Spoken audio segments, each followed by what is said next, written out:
چیز کر لو تو بڑا اچھا ترقی ہوگی، یہ ترقی ہوگی، تو بچنا چاہیے، بس یہی بات ہے میرے دوستوں بزرگوں۔ آیت کریمہ کے تحت بے شمار محدث و مفسروں نے کلام کیا۔ امام مسلم نے مسلم شریف میں جلد نمبر 2 کے اندر بڑی اچھی تفصیل سے بیان کی، لیکن آج جس امام کا میں ذکر کر رہا ہوں وہ امام ابو عبداللہ بن عبد الرحمن دارمی رحمۃ اللہ تعالی علیہ۔ آپ کی پیدائش ہے 181 ہجری اور آپ کی وفات ہے 255 ہجری۔ بہت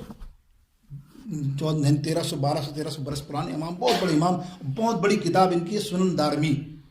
بہت بڑی کتاب ہے حدیثوں میں، نام ہے ان کا، مسقط میں ان کا مزار شریف ہے۔ اللہ اکبر، کاش کہ ہمارا دیدار و نیت ہوتی تھی کہ کئی دفعہ میں گیا بھی، لیکن اللہ اکبر کوئی رہنمائی نہ ہوئی، لیکن وہ بہت ہی ظاہر ہے اتنا بڑا امام ہے۔ اور میرے دوستوں وہ لائے ہیں حدیث کو امام بخاری کے حوالے سے، امام بخاری نے بھی دی پورے حدیث میں نے، اور امام مسلم نے بھی دی، میں نے کہا وہ فرماتے ہیں، حضرت ابو ہریرہ راوی ہیں اس آیت کریمہ کے تھے۔ اللہ کے حبیب علیہ الصلوۃ والسلام فرماتے ہیں صلی اللہ تعالیٰ علیہ وسلم کہ اللہ تعالیٰ پاک ہے اور اللہ تعالیٰ پاک چیزوں کو پسند کرتا ہے۔ پاک ہے، وہ پاک چیزوں کو پسند کرتا ہے، اس لیے اپنے رزق میں حلال رزق کو شامل رکھو، حرام سے بچو۔ پھر آگے فرمایا حرام کا ایک نوالا اس حلال میں مل گیا، سارا مال حرام ہو گیا۔ سمجھ میں آ گئی ہمارے بات؟ اسی لیے ایک حدیث سن لیجیے، پھر انشاءاللہ آگے بڑھتے ہیں۔ حضرت زید رضی اللہ تعالیٰ عنہ، ایک دن آپ نے سرکار علیہ الصلوۃ والسلام سے دریافت کیا، یا رسول اللہ میں چاہتا ہوں میں مستجاب الدعوات بن جاؤں۔ صحابی فرما رہے ہیں سرکار علیہ السلام سے کہ میری دعا، ہر دعا قبول ہو جائے، میری دعا کوئی رد نہ ہو، مستجاب الدعوات اس کو کہتے ہیں۔ سب سرکار علیہ السلام نے فرمایا اے زید ایسا کر، اپنے کھانے کو، اپنے رزق کو حلال بنا لے، اگر تو حلال روزی کھائے گا تو مستجاب الدعوات بن جائے گا۔ اور یہ قوی حدیث ہے۔ ہاں، اگر حجاج بن یوسف کا اگر واقعات آپ نے سنے ہوں، حجاج بن یوسف خطرناک تھا نا بندہ، وقت نہیں ہے میں تفصیل بیان کو صرف ٹچ دے رہا ہوں۔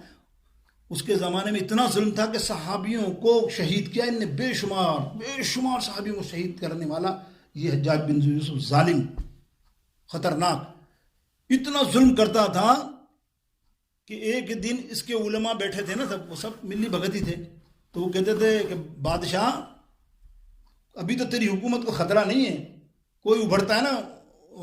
سورش، ہم دبا دیتے ہیں، سب دبا دیتے ہیں، تیرے فوجی مل کے مار دیتے ہیں کوئی تیرے خلاف بات کرے تو۔ لیکن ایک 40 لوگوں کا ٹولہ ہے، 40 لوگوں کا ٹولہ ہے، ان کے بارے میں مشہور ہے، لوگ ان کے پاس جاتے ہیں، وہ جو دعا کرتے ہیں اللہ ان کی دعا قبول کرتا ہے۔ اور وہ کیا کہہ رہے عالم، ہمیں خطرہ ہے کہ اگر انہوں نے تیری حکومت کے خلاف دعا کر لی نا تو تیرا تو ہو گیا کام۔ اب دیکھو وہ بھی عالم تھا، ایسا نہیں تھا، حجاج بن یوسف بھی علم والا، ظاہر و زمانے میں ایسا نہیں تھا، بادشاہ بھی عالم تھے، وہ علم ہی تھا۔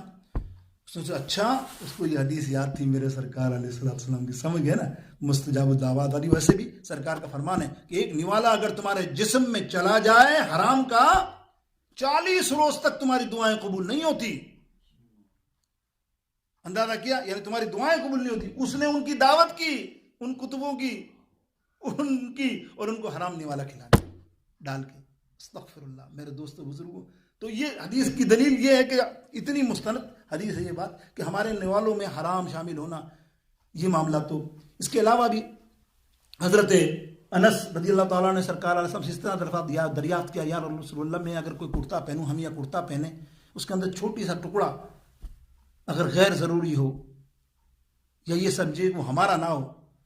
غلط طریقے سے لیا ہوا ہو، تو پھر کیا ہمارا پورا کرتا پہننا، جیسا شریعت میں ہے نا کہ ایک سکے کے برابر اگر آپ کو گندی لگی ہے جگہ، اس کو پاک کر لیں، اور سکے تو چھوٹی سی جگہ ہو تو چلو وہ تو فقہ کے اندر گزارا، لیکن یہاں مسئلہ کیا پوچھا جا رہا ہے کہ اتنا بڑا کرتا ہے، اس کے اندر ایک چھوٹا سا ٹکڑا اگر لگ جائے مثال، تو کیا ہم وہ نماز پڑھ سکتے ہیں؟ نبی علیہ السلام نے فرمایا اگر تو نے چھوٹا سا ٹکڑا، مثال اب میں دے رہا ہوں آپ کو کہ جیب، ہماری جیب لگی ہوئی ہوتی ہے پیچھے، اگر وہ کسی کا حق مار کر لگائے گی، کسی سے مانگی نہیں آپ نے، وہ دیکھیں نا آپ مثال کے طور پہ کسی نے لگا دی، درزی لگا دیتے ہیں، لگا آپ کو تو پتہ ہی نہیں ہے نا، وہ لگی ہوئی ہے، سرکار علیہ السلام فرماتے تیرا پورا کرتا جو ہے حرام ہے، اس کی نماز قبول نہیں ہوتی، اس کی دعائیں قبول نہیں ہوں گی جب تک وہ پہنے رکھے گا، تو اللہ جب تک معافی نہیں مانگے گا۔ اس قدر حلال اور حرام کی تمیز ہمیں بیان کی گئی ہے قرآن و حدیث میں۔ اب سنیے نا، امام دارمی علیہ رحمۃ رضوان فرماتے ہیں آقا علیہ الصلوۃ والسلام نے فرمایا صحابہ سے، صحابہ سنو، حرام کا ایک نوالا کیا خطرناک کام کرتا ہے۔ کوئی ایک آدمی نیکی کے لیے نکلا، توجہ دینا میری بات، توجہ، سفر کے لیے، نیکی کے لیے نکلا، تبلیغ کے لیے نکلا، تبلیغ بھی جاتے ہیں نا آپ، بہت سارے تبلیغ جماعتیں جاتی ہیں، کیا کون سی جاتی ہیں، کیا جاتی ہیں، نکلا، مقصد کیا تھا؟ اللہ کی راہ میں نکلا، وہ نکلا، کئی دنوں کا سفر کیا، مہینوں کا سفر کیا، کیسا بھی سفر کیا، مطلب ایسا منزل تک پہنچا تو اس کی حالت ایسی تھی کہ کپڑے گندے، مٹی چہرے پہ، بالوں پہ مٹی، یہ حضور علیہ السلام مثال دے رہے ہیں، ایسی مٹی، ایسے لوگوں کی دعائیں قبول ہوتی ہیں، یاد رکھیں، مسافر ہے نا، مسافر کی تو دعا قبول ہوتی ہے نا، اور یہ اللہ کی راہ میں نکلا اور ایسی کٹھن محنت کے ساتھ، حضور علیہ السلام فرماتے ہیں اب وہ کھڑا ہو کے گڑ گڑا کر دعائیں مانگ رہا ہے، اللہ تعالیٰ اس کی ایک دعا بھی قبول نہیں کرتا، اس لیے کہ اس کے جسم میں ایک حرام نقطہ نکل گیا، ایک نوالا حرام کا اس نے کھا لیا، ایک کپڑا ٹکڑا اس نے پہن لیا۔ ہمیں سوچنا چاہیے، ہم جو رزق حلال کے لیے رات دن محنت کرتے ہیں، کہ